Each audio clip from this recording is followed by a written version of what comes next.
Well, I think it's safe to say that that was still smoking its knackers off.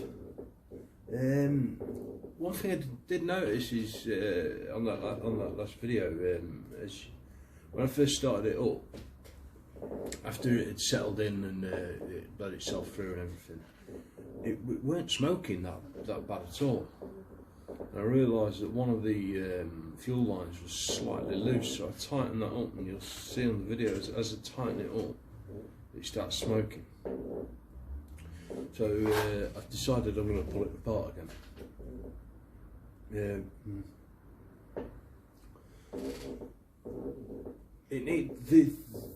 We had a couple of problems. Obviously, the valve stem seals was leaking oil through and burning. It was burning oil, and that was masking another problem, which is the fuel timing's out, but all the timing marks line up.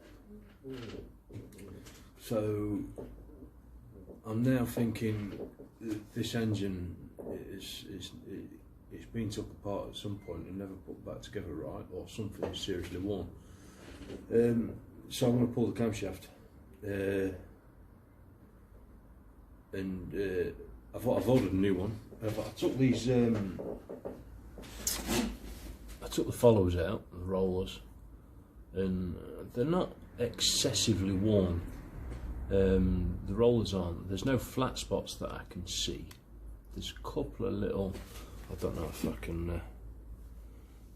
If you can see the marks. I think what it is, it's just where it's been parked up for long periods of time, and it's just sort of tarnished the surface. But I can't see anything major wrong with them. So, but I'll replace them. These are worn. They're not excessively out of round, so they should be fine. But that's why you have the adjusters on the valves, so that it can take up the slack that the wear causes on these.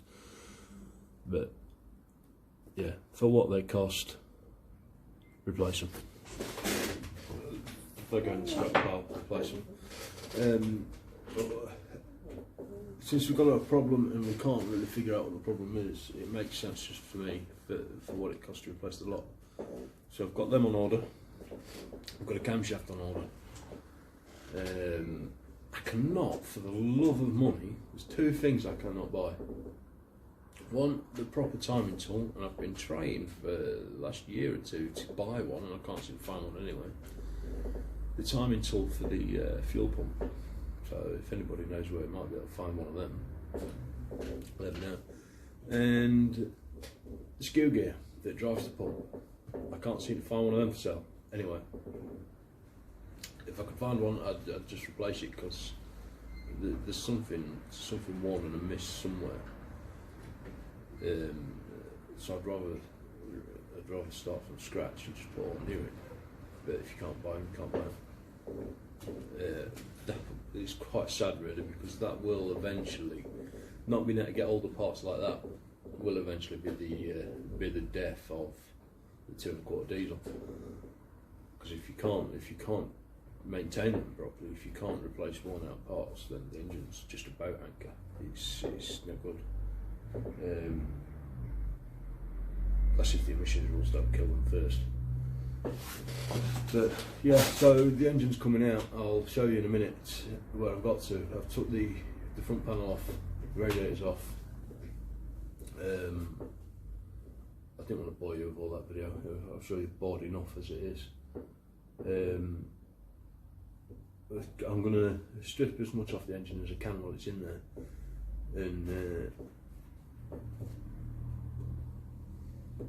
it just make it a lot easier getting it out.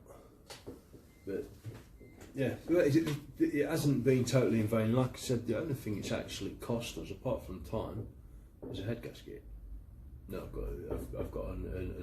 I've actually got a couple of full gasket sets on order, because I do need a few for the petrol and diesel. Yeah, it wasn't totally in vain. The valve seals was masking the fact that it was also chucking fuel through. So it's just what you've got to do to find these things out. You couldn't tell that it was chucking fuel through the exhaust, unburnt fuel, because of the oil smoke.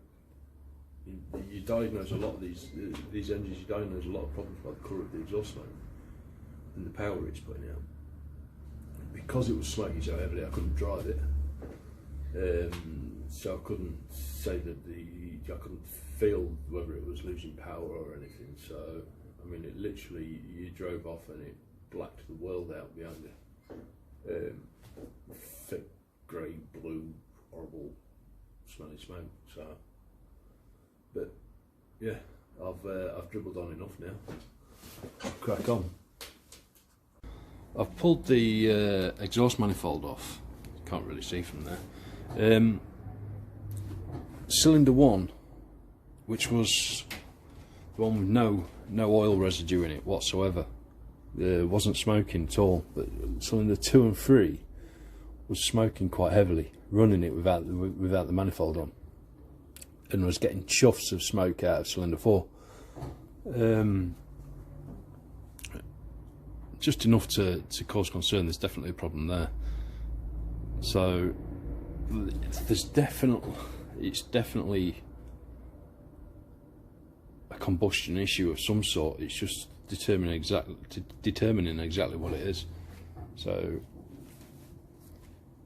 we'll start pulling it apart. I'll go through it. I'll strip everything down. The front panel's going to have to come off. The radiator will come out. Take the manifolds off. Start the motor off. Alternator, just to get things out of the way, make it a bit lighter. I'll pull the pump off because that's going to come off eventually anyway, so I may as well do it all now. I might even take the head off again while it's still bolted into the chassis, because it's just easier to get leverage on the bolts while it's there solid. You're not chasing an engine stand around the garage trying to do it. I'm still limited on space in here. I can't wait to get my new unit. And it's it's not a massively complicated job. Some of the interior panels have to come out of the gearbox tunnel. Let's see if we can see in here. These will have to come out so I can get to the bolts. That hold the gearbox and the engine together. Like I said, I need to do the clutch anyway, so I said in an earlier video, I may as well just do it all in one go now. I was going to pull the box, but no need. So yeah, I'll a lot of the bits that are just a repeat of earlier videos, so I'll not go through everything. This panel's fairly straightforward. You've got bolts going down both sides, wiring that goes through it. They just unplug all that, move it all out of the way. The radiator is not a hard job at all. But yeah, I'll start pulling some bits apart and get this out.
didn't take long. It took me about 30 minutes to get it down to this stage, head off. What I'm going to do before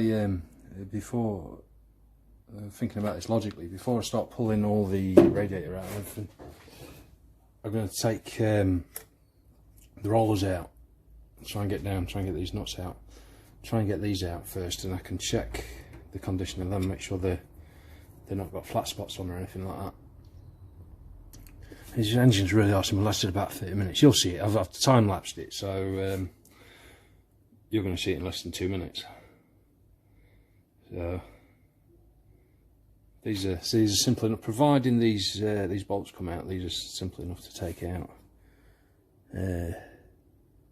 Supposed to have all been checked before, but not by me. So you can't always take people's word for stuff. They say they've checked these things, but did they really?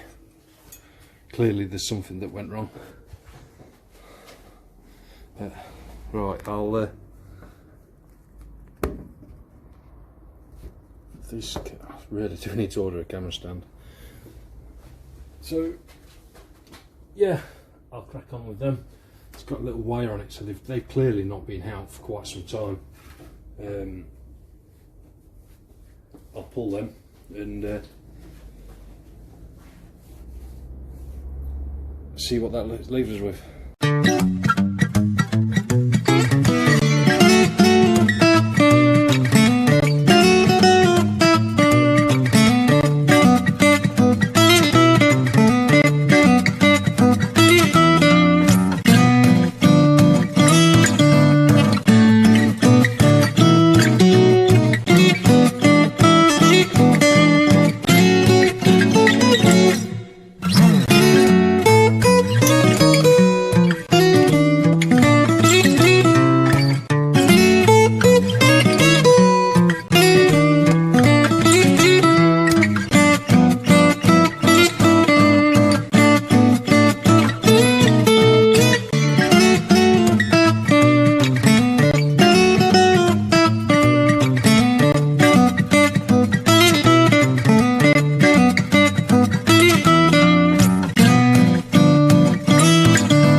So this is where we got to. Try and put you on there. The front panel's out, the pump's out, the fuel pump's out. I've got the starter motor to take out. Let me try and get in here. So the starter motor, a simple enough job. All these lines go to the fuel pump, the lift pump. They've got to come out. The lines for the clutch slave cylinder has got to come out. And I'll take the alternator off.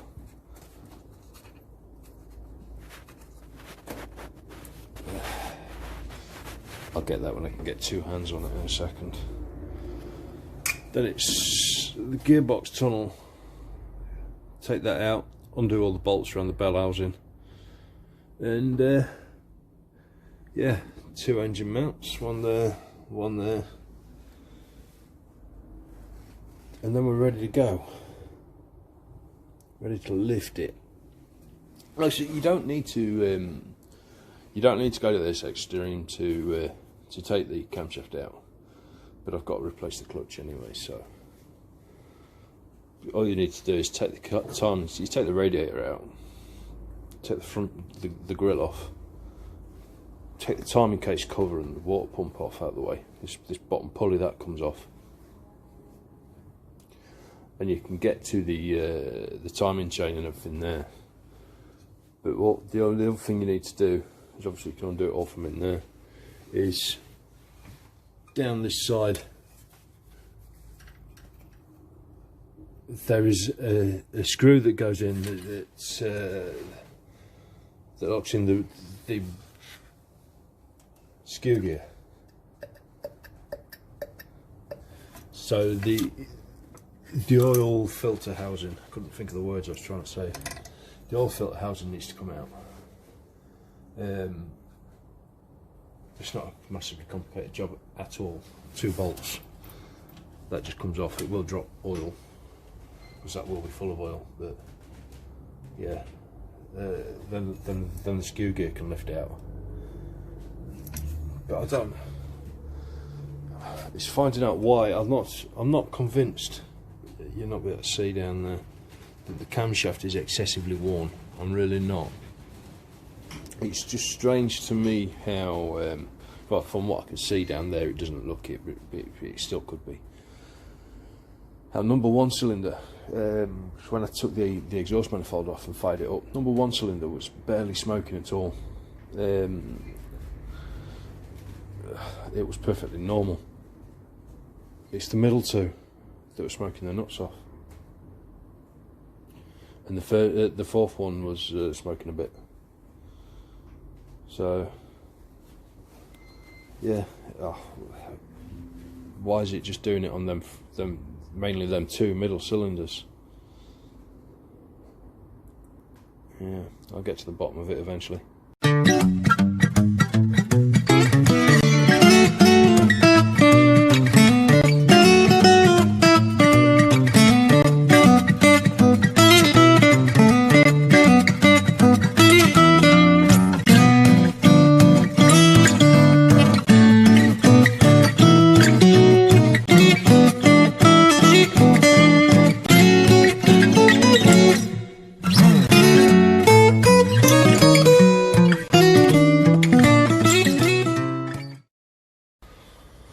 Well, that was the single tightest bolt I've ever undone in my life.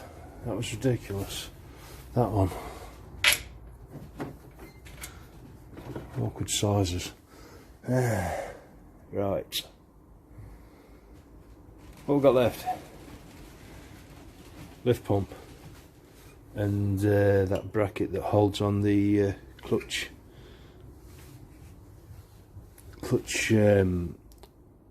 pipe, hydraulic pipe.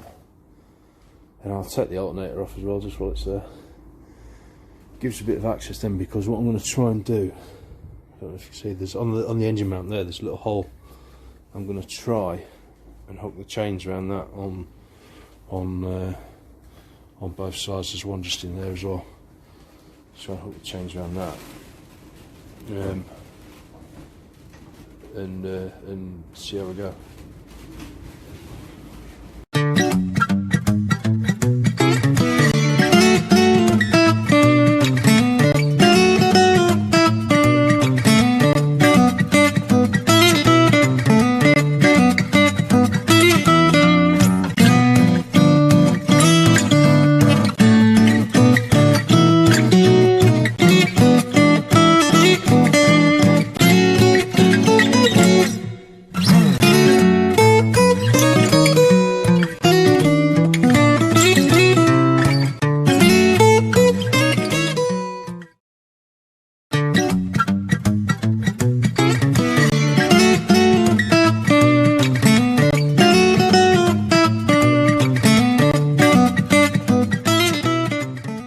Figured it out. It was that engine mount down there that was just holding it in. So let's just take that out. Now hopefully, with a little bit of wiggle room, what I'll do is I'll just go under and oh, help me, mount just broke. Right, there we go. I'll just go under, just put a little bit more pressure on that jack.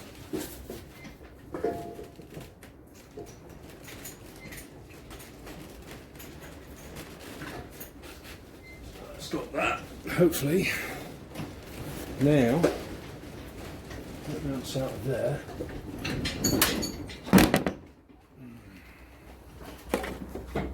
Yeah, that's working well, isn't it?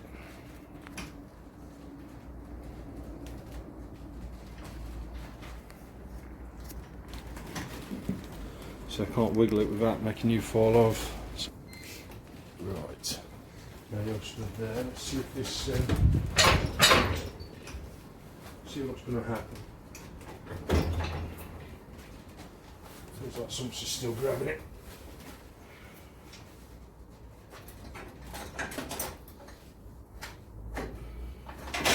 Up a little bit high.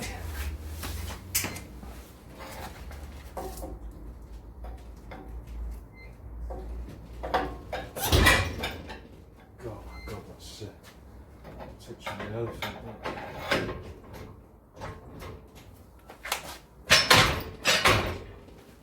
Come on, usually these just pop straight out.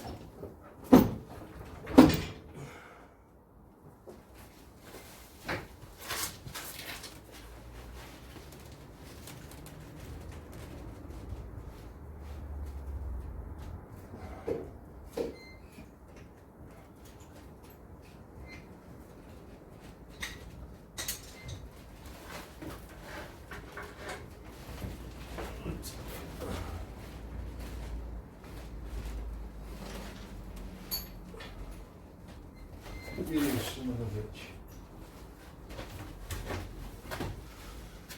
I've left 2 bolts and loose in the bottom of the bellows, haven't I? What an idiot.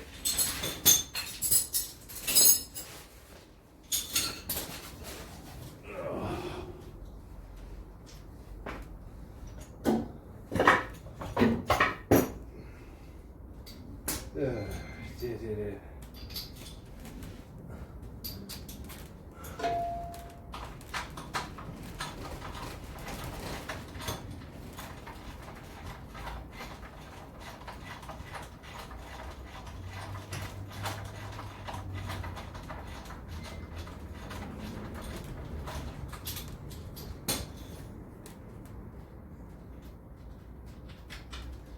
Well,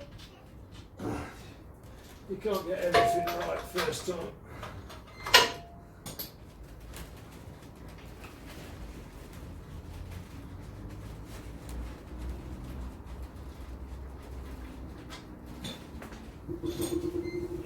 Well, just leave 2 in while just hold it while I get everything chained up, and then forgot to take them out. Straight now.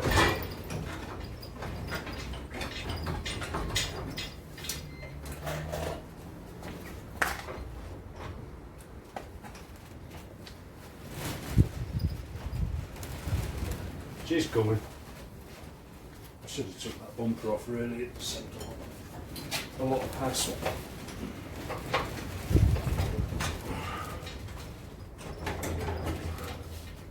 Don't like that all hanging on there.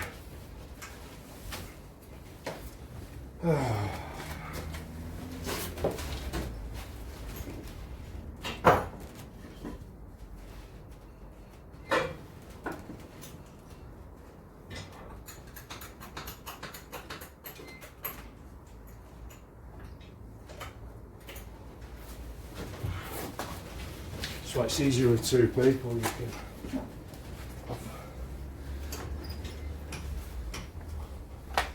one pulling, one lifting. And that's that.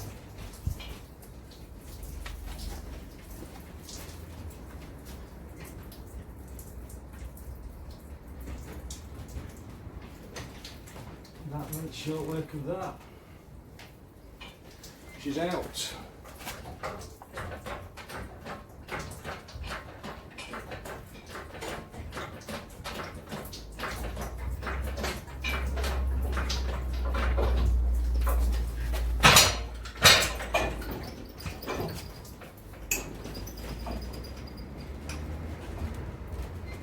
She's out.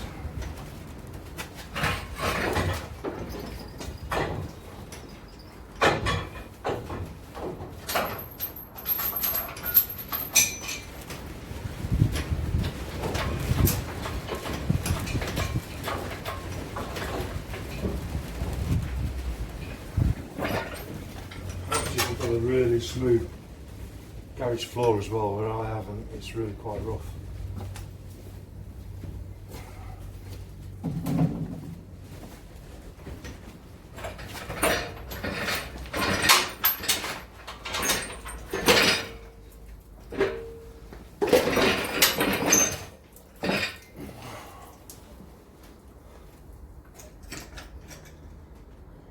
Oh dear.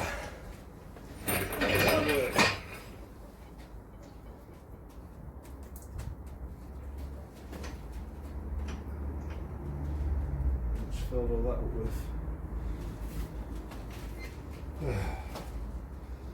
Just get. Yeah, that was silly schoolboy mistake, that, leaving them 2 bolts in the bottom, but there you go, everybody does it. I'll see if I can find my trolley and drop that down.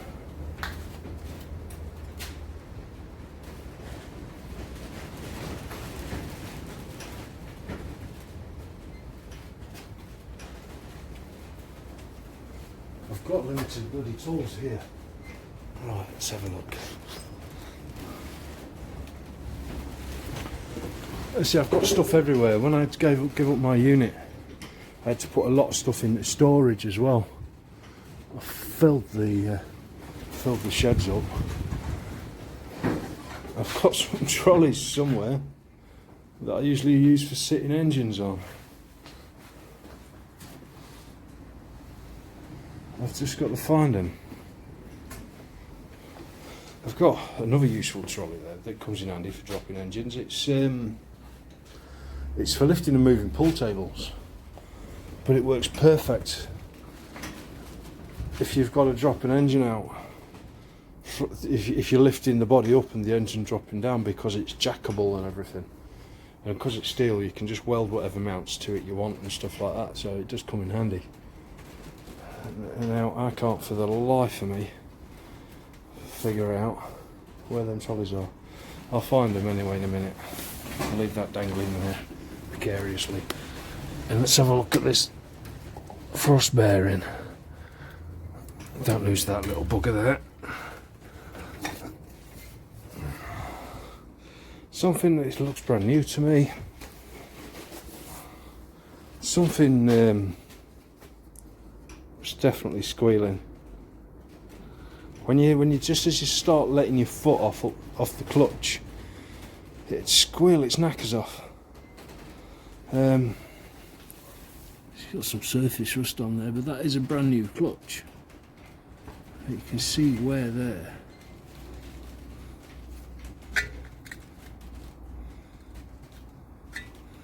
So I don't know.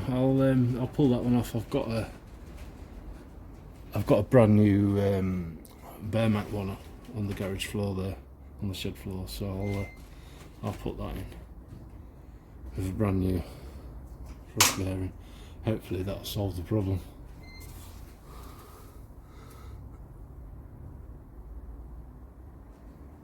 And that one can just go in the bin. Right. I'll find my trolleys, I'll drop this down and conclude for today. So that about wraps it up for this morning's work on the Land Rover. There's not a lot I can do now until the parts start coming in. I managed to get it onto, I'll spin you around, look, onto that trolley I was on about for moving pool tables. It sits on there perfect. I was going to put it on the engine stand, if I can get that in the picture there, the black one. But I might just leave it on that. It's the first time sitting the 2 1/4 engine on that, and it sits perfect. It's not, I haven't had to strap it down, wedge it up or anything like that. So on another note, my camera mount broke. Some of you would be like cheering, yeah, he's not going to make any more stupid videos, but why not? I've got the thing is, making these videos, I'm only really saying stuff that I say to myself anyway when I'm working alone, so I may as well film it and let you lot listen to me ramble on. I've got a few more jobs on this afternoon, nothing to do with the Land Rover, so I'll get that done. And I've got a few other projects coming up in the pipeline. The next one, you might have seen it in the videos, is the Mark II Golf GTI. It's I'm going to do a different series of videos on that. I've owned that for years, and it's been literally sat in here since 2011. The tax ran out. But then when I've lost my unit and I've had to move into the garage, into my own garage, I've decided now it's because I didn't come in here at all. I've decided I'm going to get that done. So that'll be another series of videos to bore you stupid with. A lot of welding on that one. A lot of bodywork. It's pretty rotten, but it's rotten, but it's still good in the right places. So it's definitely savable. And I did vow to my missus that I'd never sell it. So I've got two choices. I can let it sit there and rot, or I can work on it and get it done. But yeah, I've as you can see as well, I've got everything in a million pieces. Everything's lined up, everything's in the order it came out the engine in, so it looks a bit higgledy-piggledy because I've just got stuff everywhere. But yeah, if you like these videos, just give us a like and a subscribe, and let me know how I'm doing and what you want to see. Yeah, if there's any questions, just let me know, and I'll answer where I can. I mean, I've done a few full better chassis rear builds on Land Rovers. I wouldn't say I'm an expert on Land Rovers by any stretch of the imagination, but I've had to find a lot of things out the hard way myself. So yeah, I think that'll about sum things up for today. Thanks for watching.